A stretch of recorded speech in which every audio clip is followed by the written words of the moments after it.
Orientation's locked. Rotate device back. Okay. I don't know what that means. Well, it just means rotate our phone back. So is there...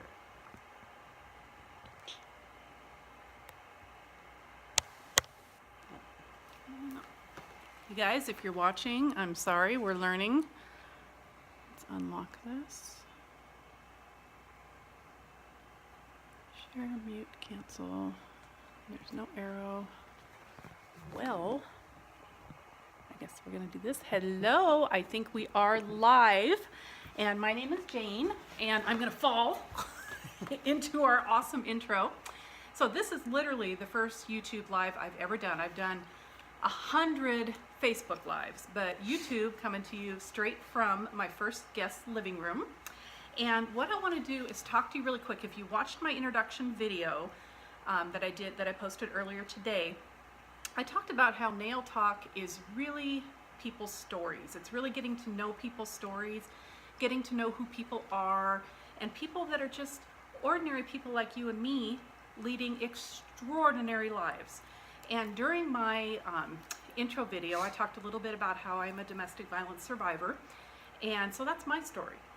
And my story is also connected with Color Street, which is amazing nail products. So I have married these two together with the idea that we're going to travel around Portland and we are going to interview and speak with fabulous people, like I said, living extraordinary lives, doing wonderful things for their communities, for themselves, for healing. And so we're going to do that while also doing their nails. So I'm going to get a little closer to the camera here so you can see. This is Color Street. And in a minute, I'm going to have our guest come on and we're going to do her toenails, which will be my first pedicure ever. And we're going to talk to Kristen. And before we do that, though, I want to introduce who she is in case you missed all the intros that I did. So let me grab her book. Hold on, it's right down here. This book is called Cracked, Not Broken by Kristen Tierney. Kristen and I have been buddies for the last 8 months now or so. She and I both have different, very amazing stories. You can see in the background, we kind of had to flip the camera, but we've got her, her big poster back here because she's going to be at the Women's Expo next weekend. So Women's Expo, and we're going to ask her what booth and where to find her and all that when she comes on. But I wanted to say that she has literally one of the most amazing stories of recovery that I have ever read in my life. The book is beautifully written. It is getting national attention from all kinds of places around the country, and everybody's getting to know her incredible story. So I'm going to go ahead and introduce Kristen. She has picked out today Coral Bay. Coral Bay, she's getting ready to go to Mexico on vacation, so Coral Bay is a really great color for her. And I'm going to take this out and show you guys, before Kristen comes on, what you're going to get when you open a Color Street package. This is always the most fun, and let me go ahead and get up here so you can see closer. See the color she picked? It's gorgeous. And let me show you what comes in a package. Okay, you're gonna open your package, you're gonna get 16 nails. So we're gonna have enough to do her toes and her fingers if she chooses to later. So you're gonna get 16 gorgeous nails in different shapes for your toes or your nails. And I'm gonna fall over here. And you're also gonna get, oh God, you guys, 53, my balance is terrible.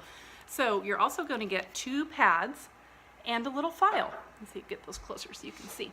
So I am, without further ado, going to bring Kristen on, and she's going to tell you a little bit about her story. We are both nervous today because this is my first video on YouTube, on the new YouTube channel I created, Nail Talk with Jane. She's the first guest, and she's getting prepared for her big entrance in the women's show next weekend at the Expo. So here she is. Hi, Jane. Have a seat. Hi, everyone. So, are you ready? Are you ready to do this? I'm ready. Okay, so how this is going to go is we're going to let Kristen talk about her book.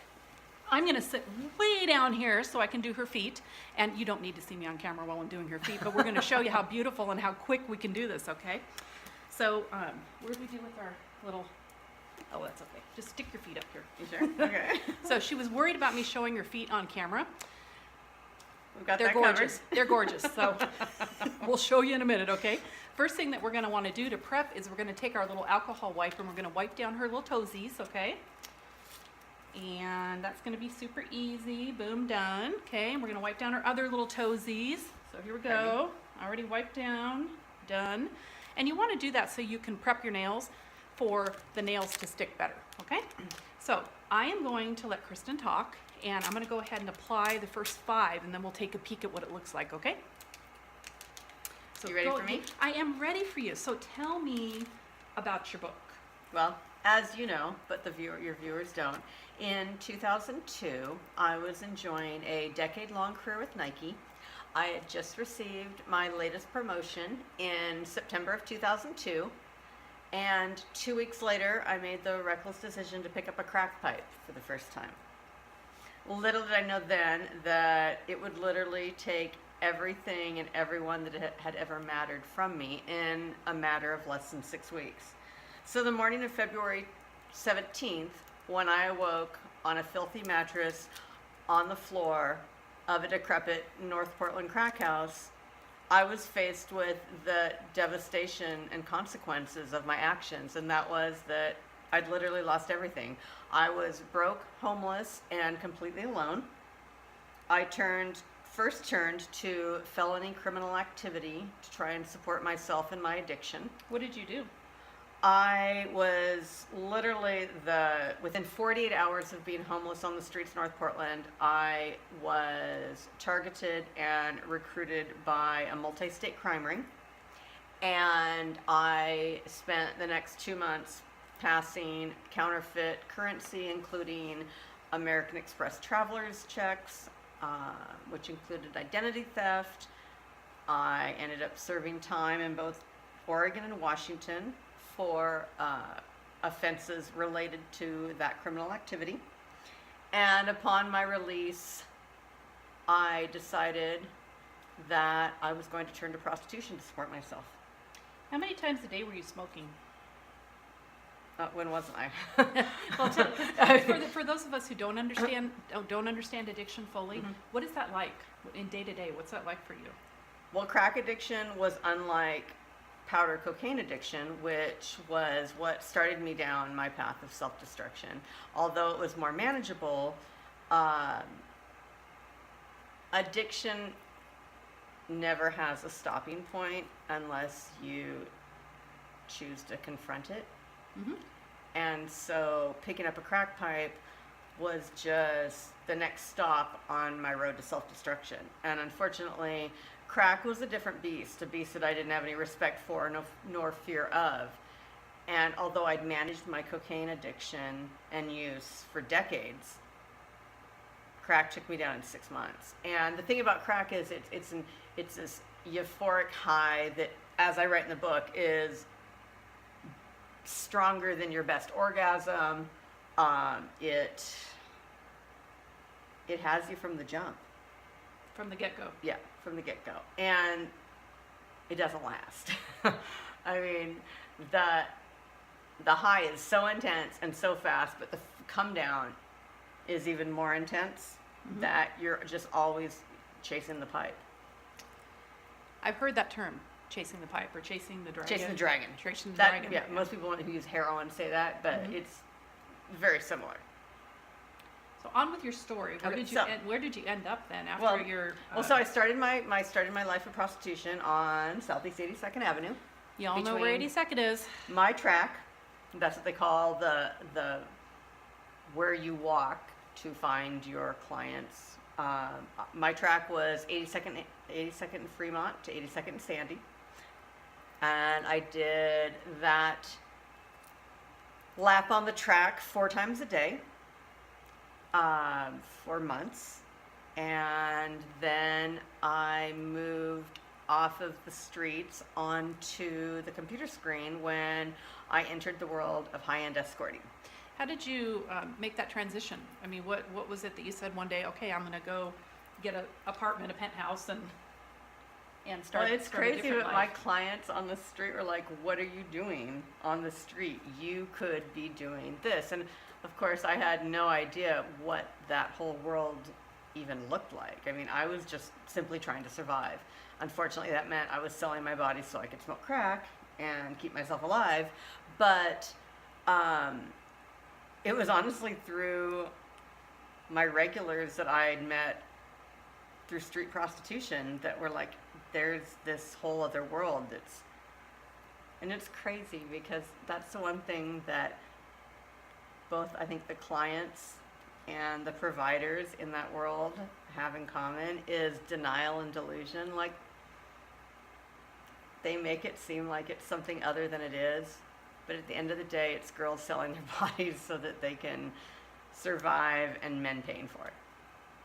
Well, you've met, I read her book in about 5 hours, you guys. It was amazing. And I apologize, I keep having to pop on and off camera. We were trying to turn the camera sideways and get a bigger view, but it just wasn't working, and we were late, and we were committed to you guys. We wanted to make sure that we did this, so we're kind of doing this, okay? But it's okay, it's live, we go with it. I was going to ask you something, I totally forgot what I was going to ask. Well, I'm done with the first foot, okay? So we're not going to show That it right fast? now, but I'm done with the first foot. That was fast. I'm actually been done for a couple of minutes. So go ahead and go back to what you're saying. I was saying that she ran with some really interesting characters, and I love the characters in her book. She brings them to life. Well, I guess the thing about the characters in my book are that they were real people. That prior to my life blowing up, I'd led a pretty sheltered existence and a pretty, how should I say it? Privileged existence. Mhm. And I met some people that, although we came from vastly different backgrounds, they were more real than a lot of the people that had been in my life, my prior perfect life. And I guess the thing that sticks with me most is that we just never know someone's backstory. Like, you wouldn't look at me today, I hope, and think that, oh my God, that was a crack addict prostitute. Mm-hmm. Just like when you look at someone that's homeless on the street, or you look at someone who's struggling with poverty, or you look at someone that you think maybe is gang affiliated, you never know what got them to the place that you've intersected their lives. And I think that that's something that's always mindful to pause and before you pass judgment on something or a situation that you might not have any knowledge of. I know that's kind of going a left turn from the book. No, that's actually really. But I think it's really important in today's society that we meet people where they are, and that's without kinda, judgment. And that's kind of why I wanted to do this show, you guys, was because I wanted to really highlight that change happens. You know, if you watch my introductory video, you learn a little bit about my story. Change happens, and this is complete, utter change, spiritual resurrection, amazing. So let's go on and talk about what got you. What was your hurt that you uncovered that got you to this place in your life where you were doing crack cocaine and all of that? What was that? So at the age of 5 years old, my dad walked out on our family. And I can't sit here today and give you the backstory of his and my mom's marriage because I was 5 years old. But I think there comes a responsibility when you become a parent that although you don't owe your children your commitment to an unhappy marriage, you do owe them the responsibility of parenting them. And when he walked out and the way that all kind of played out wasn't explained to my brother nor I. And I think it set off, well, I know it set off in me anyway, a whole host of negative messages about my self-worth, about my healthy image of myself, about my worthiness. And that abandonment experience went unchecked for years and festered within me. And there was something deep within me that had been imprinted on my soul, that although it probably maybe wasn't based on fact, in my 5-year-old mind, I felt as if my dad didn't love me. What's wrong with me? If my dad can't love me and can't stay, there must be something terribly wrong with me. And that was just something that as a 5-year-old child, as an 8-year-old child, as a 9-year-old child, I couldn't articulate. and never was able to ask for the help that I needed.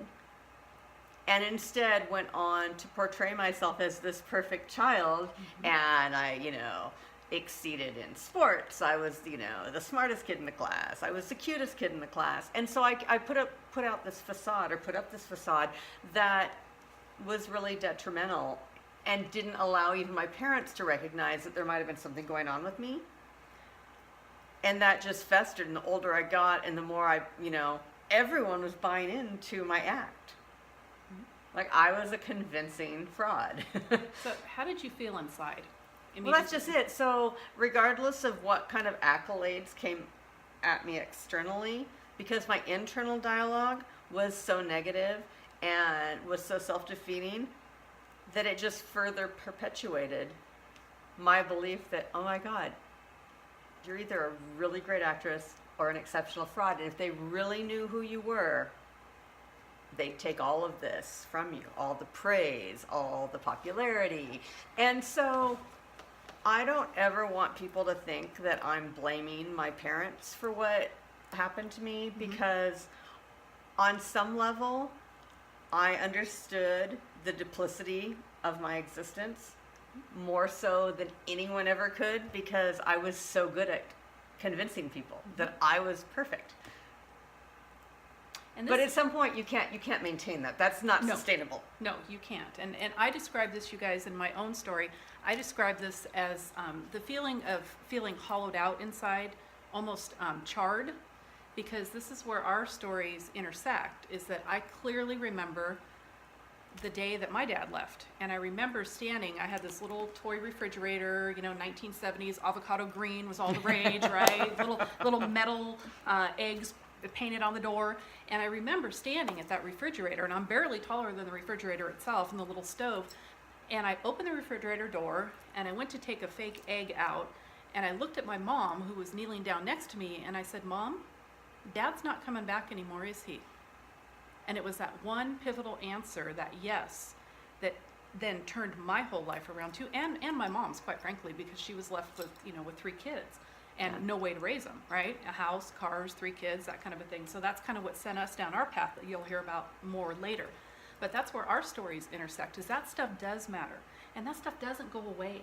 No, and I think that although we are not to be blamed or responsible for what might have happened to us at an age where we were not in control and again, not able to do anything about it, there comes a point in everyone's life where stuff's off. Something's not working. And that's where you have to take the stand and be like, okay, what happened to me wasn't fair, wasn't my fault, and I need to fix it. I need to fix me. And that's where I didn't. Instead of owning my hurt, because I thought my vulnerability made me a victim, and I hate that word like more than anything. Okay? Yeah. But here's the thing. Owning my hurt, owning my sadness, being vulnerable is the first step in healing. And so what I did, instead of being proactive and positive and choosing to find my way out of the hurt and to be able to stand in my truth, I chose to disconnect and self-medicate. And that's never going to end well. How's that for the understatement of the day? That is awesome. So here's the thing. It's like you have to own your side of the street. It doesn't really matter what my mom or dad didn't do. It matters that when I knew that I needed to do something, I had a choice. And I didn't the first time around anyway, I didn't choose well. Well, I did not ask her to do this, but I am. What now? I am going to ask her if she wouldn't mind to read just a couple of pages out of the kidding? first. Come on now, because I'm going to stand up and rearrange a little bit behind the scenes, and if you don't mind, just reading, the first little bit, few paragraphs, page. Okay, my glasses. And I am going to hop off here. Oh, by the way, we're done. Okay, you Oh, guys. yeah, so, and they're beautiful. So the whole point of this Don't show was me. to get her toes done. And can we bend them? They're done, and they're gorgeous. And I'll pull the camera down here in just a second, and you can get a closer look. But that's how fast and quick Color Street is. That's how fast and quick you can do them. There's no dry time. I finished those in about 4 to 5 minutes, just sitting here listening to this beautiful lady's story. So I will be right back, okay? Okay, so don't leave me out here too long. Oh, no. All right, so first off, the book is dedicated to everyone who ever thought they were not enough. My opening quote is by Ray Smith, and it reads, "Never be afraid to fall apart, because it is an opportunity to rebuild yourself the way you'd wish you'd been all along." Chapter 1, Fragments. I woke up shivering and disoriented, lying on a mattress on the floor. All I could see was dimly lit squalor. Nothing about my surroundings was familiar. I wasn't sure how I got here or even where here was. Slowly, some of the past few hours started coming back to me, or had it been days? Why was I here on this mattress in this crack house? Years of addiction had finally caught up with me. Was this what hitting rock bottom looked like? I sat up on the mattress, still stunned, and began to realize that in the last 48 hours, everything had come crashing down around me. Everything. But all at once? Is this how I was going to go down? My car, my cell phone, and the last of my money were gone. I was no longer welcome to stay at a friend's house. Weeks earlier, my family had told me that until I was willing to get help, they were also done with me. Repeatedly hurt and disgusted, they chose to save themselves. They couldn't watch what I was doing to myself, to my life. Our last conversation was my mother crying, my brother screaming at me, demanding that I not call back, and an abrupt end to the phone call. Every other friend was also fed up and didn't seem to know how to talk to me or what to do. 10 days before, my colleagues at Nike attempted an intervention.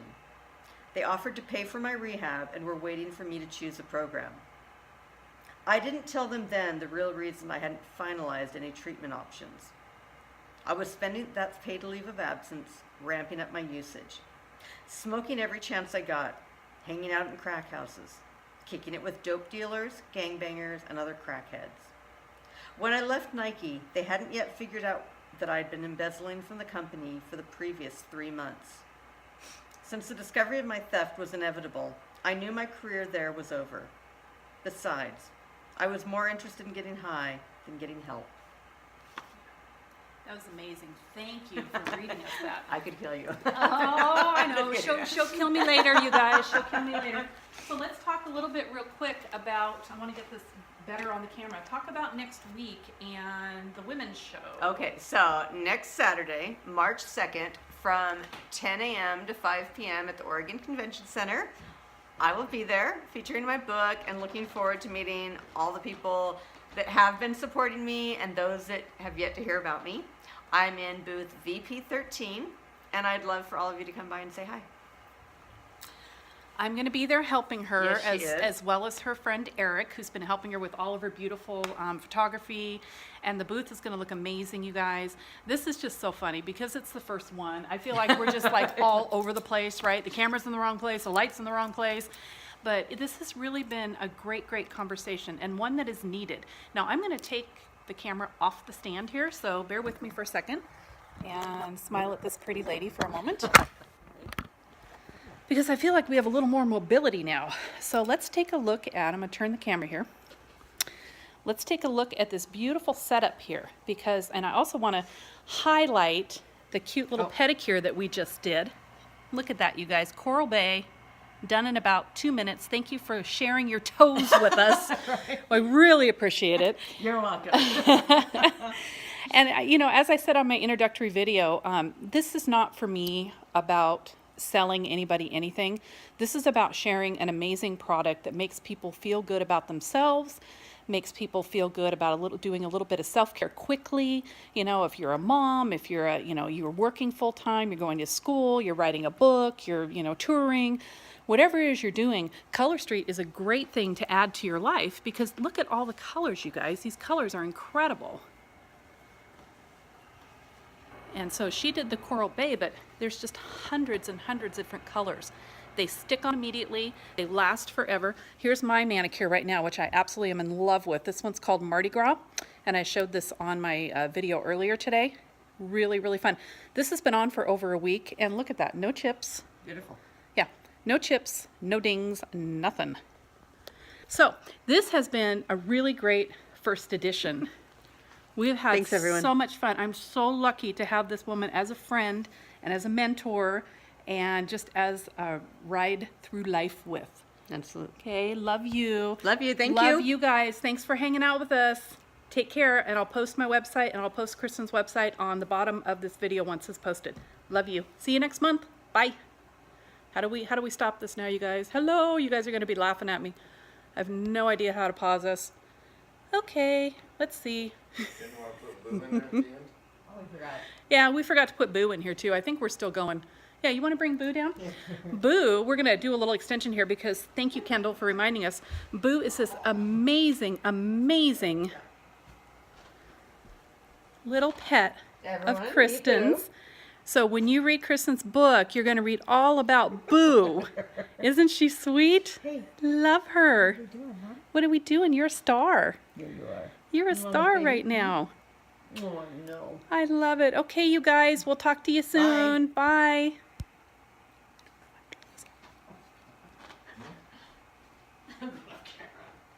Oh my God, I'm